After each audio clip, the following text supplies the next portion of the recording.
What? So you're going to ask me questions?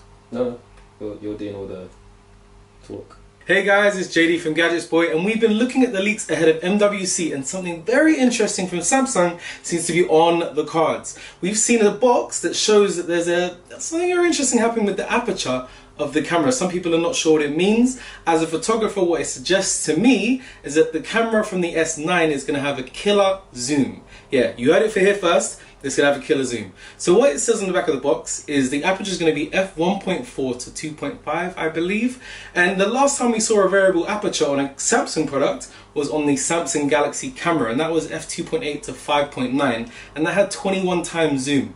So I mean, if you do the maths on that, I'm thinking the biggest thing that we're going to be talking about from the S9 is good optical zoom. That's going to be something that's going to really put it ahead of the competition. Everyone else has really nailed the kind of background blur. They've nailed the portrait effect. So I think zoom is really the next area where I think Samsung might be taking the lead. So as you can see here, you got the aperture, and as you zoom, the aperture changes.